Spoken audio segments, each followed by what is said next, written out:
Welcome back to the Venom Workshop. So today what we're going to do is I'm going to show you how to set the valve clearance on your X22R. But this will work on any of the 250 engines, same deal. I'm going to go, you don't really actually have to take off the fairings, but I'm going to take off the fairings on this side just to make it easier and open for us to take a look. And I can show you how to do it. It's a lot easier if the fairings are out of the way. I do have a video on how to take the fairings off this, so I'm not going to do that on camera. I'm just going to go ahead and take all the fairings off. So I'm going to get the fairings off and let's get started. Okay, so I went in and took the tank and all the fairings off just so it's easier to get to. So now these are our valve covers, these little round caps on the front and the back. So we just have to remove those. You can use just an adjustable to get those off. So we'll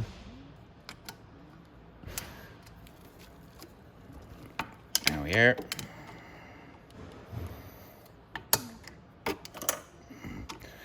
Now you're going to need just a couple of tools. You're not going to need anything too crazy, but you are going to need and we're going to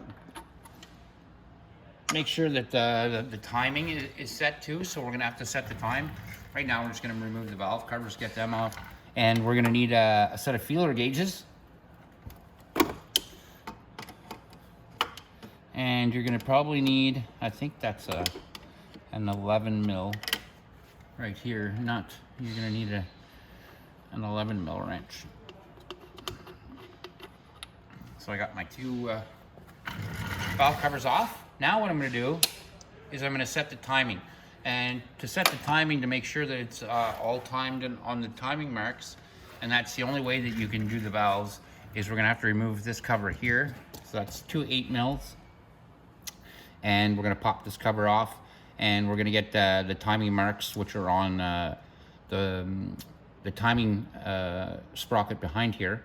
We're going to get them straightened, and then we're going to come down here to the stator cover, and we're going to set up our timing marks there and here. So I'm going to get a screwdriver. We're going to go ahead and I'm going to get all this stuff off, and then I will be right back. All right, so we got our timing cover off. We've got our stator cover plugs out, and the reason I want to do that is because I'm going to turn down here. My timing mark is right here, and then there's another set of timing marks up here. The timing marks up here are slashed onto the wheel when you're going to want them crossways like this when the timing mark lines up with here. So, oh my goodness. So what I'm going to want to do is turn real slow here, and you're going to want to turn it to the left, not the right. A 4-stroke engine does not like to be turned to the right. Please do not do it. So turn it to the left. So we're going to start turning left. And you'll see that my hash marks up here are actually in the right place, but not down here. So I'm going to keep turning.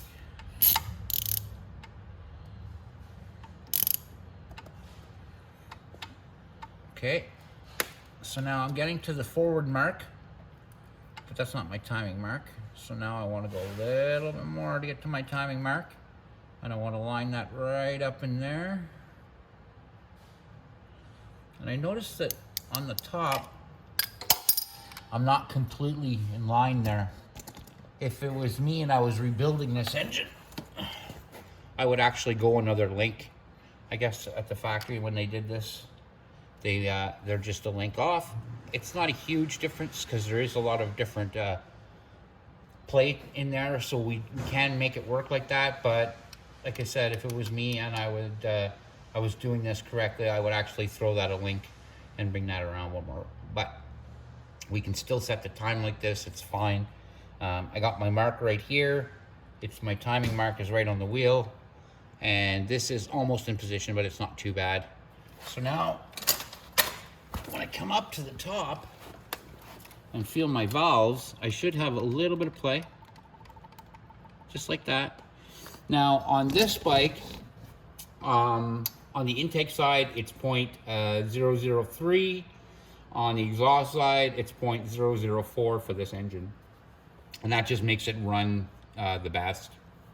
That's what the factory settings are.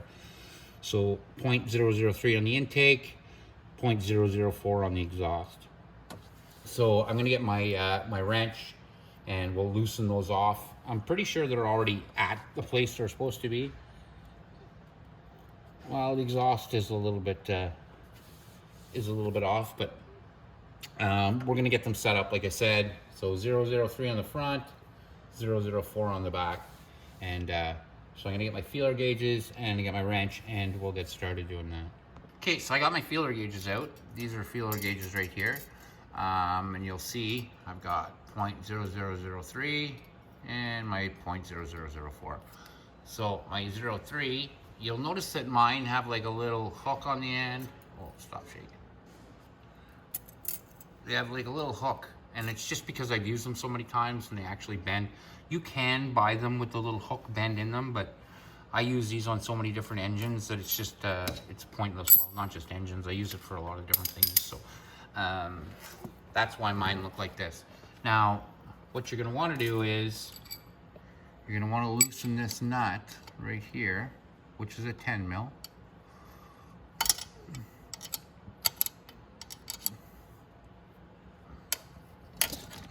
I'm sorry guys, it's really hard to get a wrench in here with the way the camera is set up.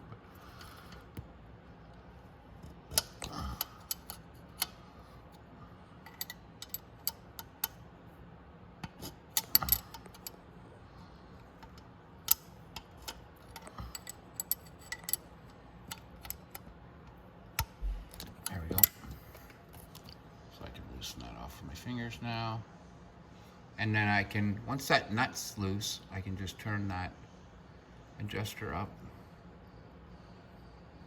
with my fingers. And now there's lots of play there, like that. Now, all I do is take my feeler gauge and I slip that down in between there in the valve.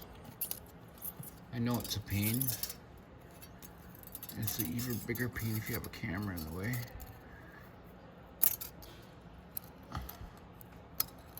But I want to slip that, oh, get underneath there. Oh, it's just underneath. There we are. Come on, get underneath there.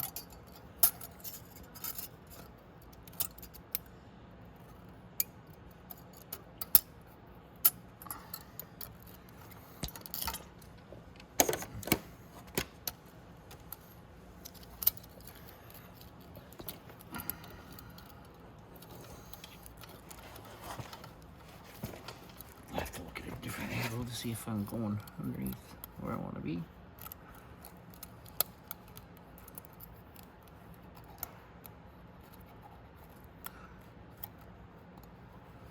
There we go. So now it's underneath there, and I can tighten that little pin down in the center until I feel it grab my feeler gauge.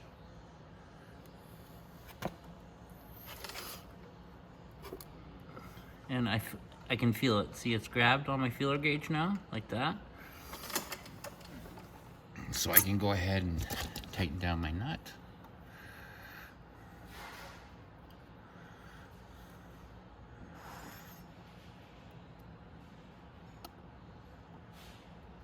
So that's right where it's supposed to be. Now, I'm just gonna let my feeler gauge hold there like that. Now, what I usually do is I'll hold that when I tighten it. So I usually use just a set of needle nose.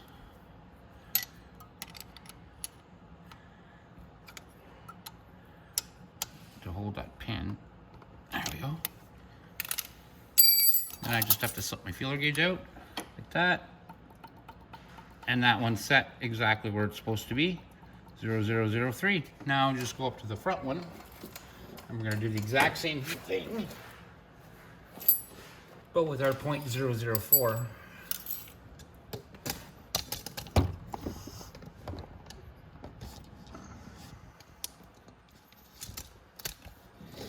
So we'll get in nice and close. So this is where we're gonna be loosening off. It's a little bit more room in the front. See if we can get our light a little mounted in there so we can see what we're doing. There we go. Like that.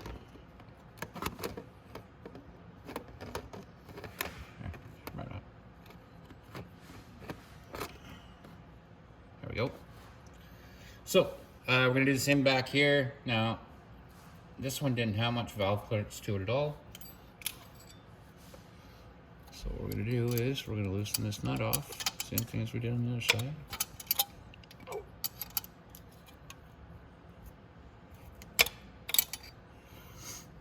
Let's see if I can get my round. No, that's not gonna work. It is so different doing this with a camera in front of my face that I can't.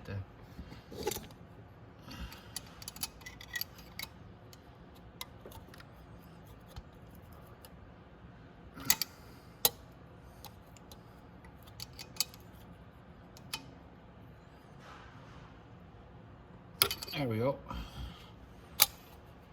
So we got our nut is loosened off. Now we'll just loosen off the adjuster. There we go. We're gonna get our .004. And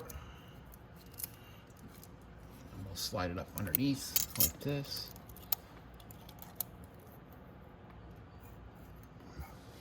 Now we can tighten down our adjuster with our fingers. Again, it's very difficult with the way the camera is. There we go.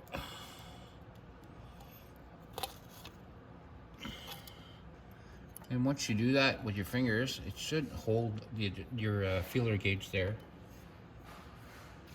Again, reach in there and I'll grab my adjuster and hold it. You dirty.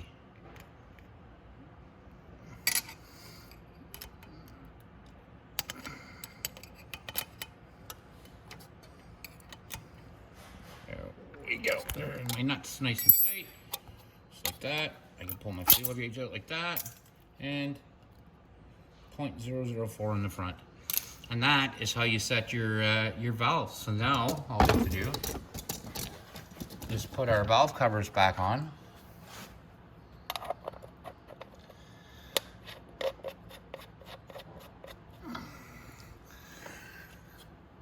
And don't try to start the bike while it's like this. There's a pump that pumps oil up to this chain, and there's also oil down in this stator. So if you start the engine while all these covers are off, you are gonna have a big mess. So you don't wanna do that. So wait till you get all your covers back on. I know it's exciting because you just got your bike back together and you expect it's gonna start and everybody wants to jump in on that. But if there's been oil in this machine, it is gonna throw oil everywhere. So like I said, before you put these covers back on, don't start it. Just snug up my valve covers. You don't want to make those too tight because you do eventually probably want to get them off again. And with the little rubber O-ring that's in there, if you like super tighten that and that O-ring heats up, you're never gonna get it off. It'll literally strip the top off it. There we go. Now, we can put our timing chain cover back on. And if I tore the gasket or anything on this, I'd replace it, but I didn't tear it. It seems like it's right in the right position, and it looks still brand new, so I'm just gonna leave the gasket the way it is.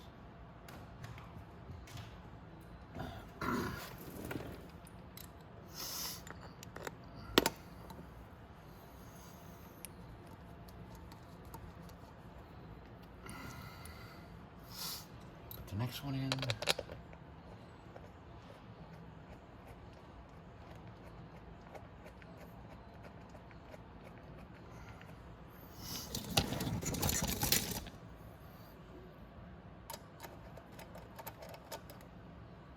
There we go.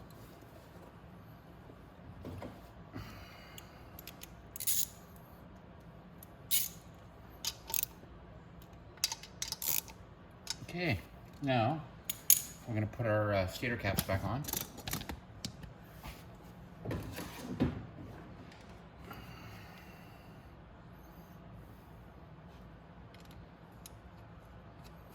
And this is a wet stator in this bike, so there is oil inside here, so if you don't put these back on, it's going to blow oil.